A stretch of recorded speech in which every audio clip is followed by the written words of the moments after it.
देखिए, झारखंड सरकार हमें जीते जी मार रहे है, उससे अच्छा कि मर जाएं। सम्मान योजना दिया जा रहा है और यहाँ ना मैया को सम्मान देने से गुरेज नहीं, हमने गुरेज की बात नहीं की, लेकिन जो महिलाएं यहाँ आंदोलन में बैठी हैं, आखिर एक तरफ सम्मान और एक तरफ आंदोलन, दोनों एक 8 दिन या फिर 1 से 2 महीना, तब वो बोलें कि बोले हम ये स्पष्ट नहीं कर सकते हैं। और उससे भी पहले एफएसओ वाला मेंस का एग्ज़ाम हुआ है, सीडीपीओ का एग्ज़ाम उसके बाद हुआ, सारे रिजल्ट लंबित हैं। है। मन को मैंने अपने किस कदर खाई है चोट हमने, क्या बताऊं आपको दर्द अपना, बहुत सारे देखे हैं खोट अपने। नमस्कार, आप देख रहे हैं इस समय हम खड़े हैं जेपीएससी के स्टूडेंट यहाँ अनिश्चितकालीन भूख हड़ताल पर बैठे हैं। आप पीछे देख सकते हैं बैनर पर, अनिश्चितकालीन भूख हड़ताल पिछले 10 दिनों से कर रहे हैं। आखिर ये छात्र इतनी तपती गर्मी में, जहाँ हम घर से बाहर निकलने में भी 10 बार सोचते हैं, वैसी गर्मी में ये मजबूर हुए आंदोलन करने के लिए क्यों? आइए जानते हैं, इनसे बातचीत करते हैं कि ऐसी क्या बात हो गई कि इस तरह से इन्हें मजबूर होना पड़ा। हाँ, आप बताएं कि ऐसी क्या बात हो गई कि इस तरह से आपको आंदोलन करने पे मजबूर होना पड़ा? देखिए, झारखंड संघर्षों का धरती रहा है और झारखंड में अगर जीना है तो मजबूरी में जिए, या तो आत्महत्या कर लिए या तो सुसाइड कर लीजिए। क्योंकि ना सरकार और सिस्टम से लड़ना यहाँ बहुत टफ चीज़ है। 11 महीना से हम लोग दर दर भटक रहे हैं। 31 जुलाई 2024 को एक नोटिफिकेशन आता है झारखंड लोक सेवा आयोग के द्वारा। एक संवैधानिक संस्था है जिसकी एक एक बात की पूरे झारखंड में अहमियता नहीं, पूरे भारतवर्ष में अहमियता रहती है। क्योंकि वहाँ से लगभग छात्र, बीडीओ, सीओ, डीएसपी, प्रोफेसर और सिविल जज, बड़े बड़े अधिकारी निकलते हैं। उस बड़ी संस्था की बात अगर झूठी साबित हो जाए मैडम, तो आदमी क्या करेगा। आज हम लोग 10 दिन से भूख हड़ताल पर बैठे हैं। न सरकार के लोग पूछने आ रहे हैं, न सिस्टम के लोग पूछने आ रहे हैं। यहाँ पर जब पानी बरसता है तो पूरा भर जाता है, बगल में नाली है, नाली का बदबू आता है, रात भर मच्छर काटता है। और साथ ही साथ भूख हड़ताल पर बैठे तो कोई पानी के लिए भी नहीं पूछता है। हम लोग अपने पैसा से लगा के पानी खरीदते हैं। ये सारा चीज़ सब विधि व्यवस्था, छात्र रूम रेंट कैसे भरे, मतलब बहुत दुखदायी घटना है। और जिस प्रकार माननीय मुख्यमंत्री महोदय ने बोला था कि हम आते आते जेपीएससी को सुधारेंगे, हर 6 महीना पे जेपीएससी लेंगे। आज तो हम कह रहे हैं कि 1 साल हो गए मेंस की परीक्षा हुए है, उसका तो रिजल्ट अब जारी नहीं करा पाए, तो आप जेपीएससी कैसे हर 6 महीना पे ले सकते हैं? मतलब कि एक मुख्यमंत्री का बयान झूठा साबित हो जाता है। आयोग में बैठे जो अध्यक्ष महोदय हैं, अध्यक्ष की नियुक्ति नहीं हुआ था तो मैंने पिंड दान किया, ब्रह्मभोज किया, जेपीएससी का अंतिम संस्कार किया। बताइए, जो छात्र को पढ़ाई पे बैठना चाहिए, जो छात्र को स्टडी से मतलब रखना चाहिए, वो छात्र मतलब अर्थी उठा रहा है, मुंडन करा रहा है, पिंड दान करा रहा है। मतलब कि ये एक सांकेतिक है। कल के लिए हम अपना, अगर मेरी अंतिम संस्कार निकले तो मेरे पिताजी, मेरे भाई बंधु वो पिंड दान करे ना करे, अंतिम संस्कार ना करे, वो ऐसा दिन ना आवे। मैंने सरकार को हमेशा आईना दिखाने का काम किया है कि आप सिस्टम बेच दीजिए, सारा कुछ मैया योजना सब कुछ दीजिए, लेकिन छात्र का जो हक है, अधिकार है, जो छात्र चयनित होना चाहते हैं, हम आपसे नौकरी थोड़े मांग रहे हैं। हम तो आपसे ही मांग रहे हैं कि जो हमारा परीक्षा हुआ आप उसका परिणाम प्रकाशित कर दीजिए। तो जब अध्यक्ष महोदय, जब पूर्व मुख्य सचिव एल ख्यांगते सर जो अभी अध्यक्ष महोदय बने हैं, उनकी बातों में सत्यता नहीं दिखती है। वो बोले थे, विदेश दौरे पर गए थे तो हमने मुलाकात किया, मैंने बोला सर सब कुछ करिए लेकिन जेपीएससी का रिजल्ट जारी करवा दीजिए। उन्होंने बोले कि देखो बाबू, हम आएंगे तो 1 सप्ताह में समीक्षा करके रिजल्ट जारी कर देंगे। आज मैडम 8 सप्ताह पार हो गए, बताइए कैसे विश्वास करेगा आदमी।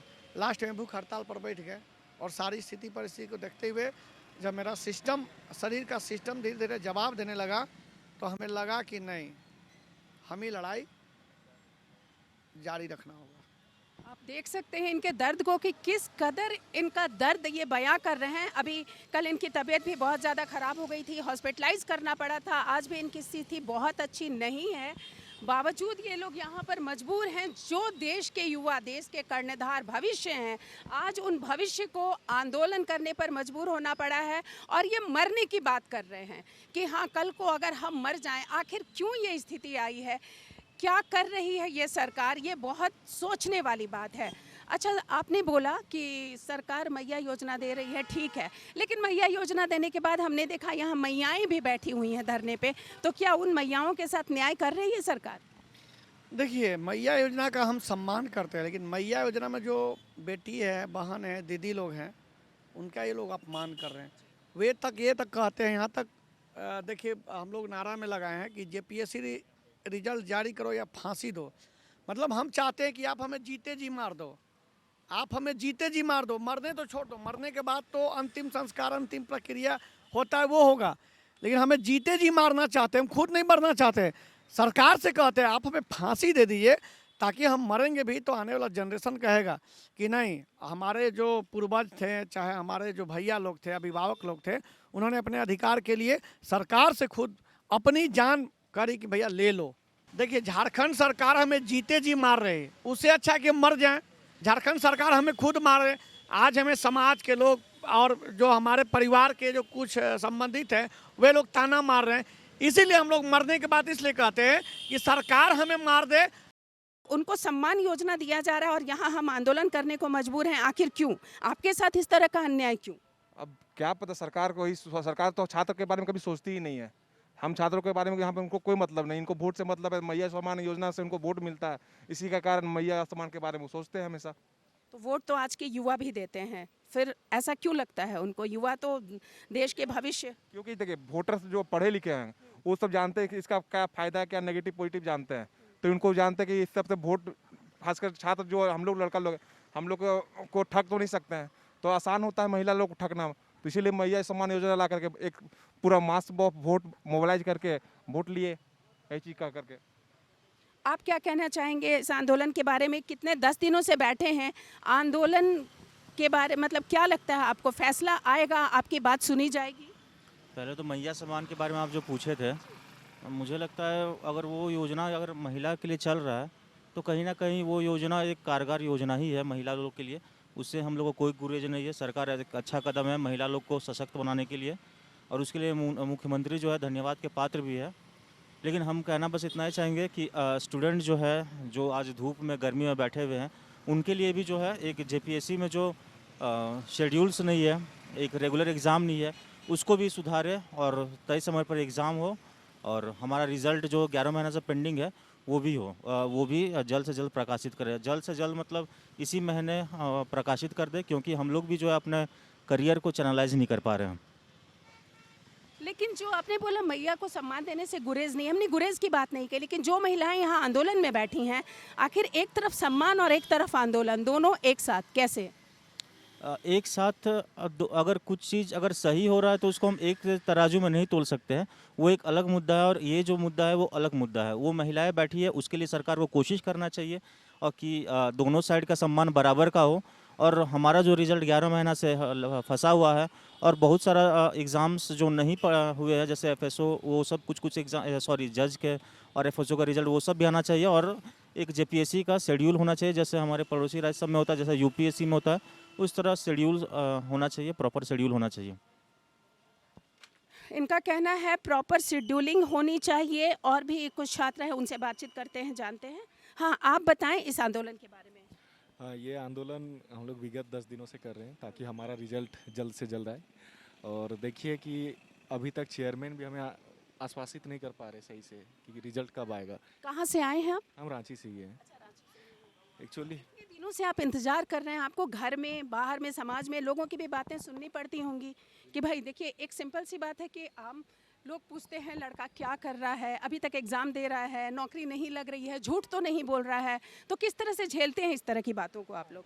ये सब चीज़ सच में सोसाइटी में बड़ा दिक्कत होता है। मतलब अब ऐसा लगता है ना कि किसी को बताना भी थोड़ा अजीब लगता है कि एक्चुअली देखिए, दोस्त हैं हमारे जो साथ में पढ़े हैं, जैसे बिहार के भी दोस्त हैं जिनका सिलेक्शन कहीं हो रहा है, बीपीएससी में हो रहा है, तो कहीं अच्छे एग्जाम्स में हो रहा है। और हम लोग का क्या है, हम लोग बोल रहे कि विगत 11 महीने से हमारा रिजल्ट नहीं आ रहा। तो वो सभी आश्चर्यचकित है कि भाई सिविल सर्विस का एग्ज़ाम आदमी 11 महीने से पेंडिंग है। जबकि आप सोचिए कि एग्जाम्पल छोटा से लीजिए ना, मैट्रिक का एग्ज़ाम अभी मात्र फरवरी में हो गया ही। झारखंड सरकार फरवरी में जो एग्ज़ाम होगा उसका अभी मान लीजिए 10-15 दिन में रिजल्ट दे देगा। मोटा मोटी कितना 2 महीना में आपका रिजल्ट दे रहा हो, भी उसमें 6 लाख 7 लाख बच्चे भरेंगे। तो जब हम लोग मात्र 5600 एग्ज़ाम दिए हैं, उनका रिजल्ट निकालने में इनको 11 महीने कैसे लग रहा है? वही सरकार न करा रहे हैं। मुझे लग रहा है कहीं ना कहीं कमीशन में कुछ ना कुछ खामियां हैं, उसे सुधारना चाहिए जल्दी, क्योंकि अगर सुधारेंगे तो कहीं ना कहीं यहाँ के बच्चे अगर जल्द सही टाइम पे या यंग टाइम पे अगर ऑफिसर बनेंगे तो कहीं ना कहीं ये झारखंड सरकार के विकास में काम करेंगे। अब विकास में काम करेंगे तो कहीं ना कहीं ये मुख्यमंत्री को भी जो भी अपनी योजनाएं लाए हैं उसको सुचारू रूप से यही सारे अधिकारी सही से काम कर पाएंगे और लोगों का विकास कर पाएंगे यहाँ झारखंड के जो भी पिछड़े या मूलवासी हैं उनका। यही हम चाहते हैं कि हमारा जो भी मांग है, मुझे लगता है कि रिजल्ट के लिए तो हमें यहाँ बोलना भी नहीं चाहिए, इन्हें अपने तरफ से मानवता या क्या कहते हैं नियम के अनुसार भेज देना चाहिए समय तक। आपकी क्या क्या मांगे हैं? मांगे यही है कि मेंस का रिजल्ट और जो सीडीपीओ का रिजल्ट है और एफएसओ का रिजल्ट है उसको जितना जल्दी हो सके जल्दी दे दे, बस यही, क्योंकि ये हमारा हक और अधिकार है। ऐसा नहीं कि हम लोग कुछ गलत मांग रहे हैं या गैर कानूनी है, ये हमारा अधिकार है। एक्चुअली आप कहीं भी रिजल्ट दे रहे हैं तो उसका आप रिजल्ट का इंतजार करेंगे और आप ये चाहेंगे कि हम सफल हुए या असफल हुए, लेकिन इस ट्रोमा में रहना कि भैया ये भी नहीं पता कि हमारा रिजल्ट होगा कि नहीं, ये कंफर्मेशन नहीं है ना कि मेरा हो गया है। अगर वहाँ से रिजल्ट अगर असफलताएं भी आएंगे तो उसे हम एक्सेप्ट करेंगे ताकि आगे बढ़ पाएँ, कहीं और ध्यान पाए, कोई यूपीएससी के लिए तैयारी लगेंगे या कोई और कहीं पे ध्यान देंगे। बट एक ही एग्ज़ाम में फंसा रहना ये थोड़ा मतलब मेंटली भी बहुत ज़्यादा आदमी को चिंतित करता है। आप तो परेशान हो रहे हैं, साथ में जो परिवार भी आपको डेली डेली देख रहे हैं ना तो वो भी परेशान होते हैं। इसलिए हम चाहते हैं कि निवेदन है, नम्र निवेदन है कि जो हो चुका, लेकिन जो भी यहाँ के अध्यक्ष हैं हमारा रिजल्ट दे दे, बस और कुछ नहीं चाहिए हमें, और जल्दी सही टाइम पे सब कुछ कंप्लीट कर दे और हमें ज्वाइनिंग दे। इस तरह का मौसम, कभी धूप हो जाती है, कभी बारिश हो जाती है और आप देख सकते हैं किस कदर नीचे ये बैठे हुए हैं। इधर से नाली का पानी भी आ जाता है बारिश में, जैसा कि इन्होंने बताया। और ऐसे में जिन युवाओं को मैंने बोला कि सपने होने चाहिए, रंगीन सपने, भविष्य उज्जवल होने चाहिए, उन्हें सिर्फ अंधेरा ही अंधेरा नज़र आ रहा है। आखिर ये अंधेरा कब छटेगा, क्यों छटेगा? ये देखिए, यहाँ अधिकारियों की फ़ोटो लगी है और इस पे लिखा हुआ है 3 लोग 3 राह। हाँ, जेपीएससी के सारे पदाधिकारी हैं। 3 लोग 3 राह और छात्र बेबस राह तकते रह गए। मेहनत हमारी, लापरवाही तुम्हारी, अब और नहीं, अब और नहीं। 9 महीने से बैठकों का ड्रामा, छात्रों का सब्र अब खत्म। आप सोचिए कि कितने मजबूर हो गए हैं, कितने टूट गए हैं ये छात्र, तब जाके इस तरह से ये सड़कों पे बैठे हैं, अपने भूख को मार के, अपने परिवार को छोड़ के। जब समाज का ताना इन्हें सुनना पड़ता होगा और जब इन्हें परिवार वालों का ताना सुनना पड़ता होगा तो परिवार वालों की भी वही मानसिक स्थिति है जो इन छात्रों की है। ऐसे में ये छात्र कहाँ जाएं, क्या करें, ये एक बहुत बड़ा सवाल है कि क्या इन छात्रों का भविष्य ऐसे ही अंधकार में रहेगा या अंधकार के गर्त में जाता हुआ दिखाई दे रहा है। बहुत सारे छात्र हैं जिनकी उम्र निकली जा रही है और 11 महीने से इन्हें रिजल्ट नहीं मिल रहा है। एक रिजल्ट के लिए इस कदर इन्हें आंदोलन करना पड़ता है। क्या कर रही है यहाँ की सरकार? इन सारे बातों पर हमें बहुत सोचने की ज़रूरत है कि हम अपने राज्य को कहाँ लेके जा रहे हैं, ऊपर की ओर? विकास इसे ही कहते हैं क्या? तो छात्रों के भविष्य को हमें किस तरह बचाना है, क्या करना है, इस पर आप लोग भी देखें और सोचें। अपने सहयोगी अभिषेक के साथ मैं मृदुला, जीटी रोड लाइव।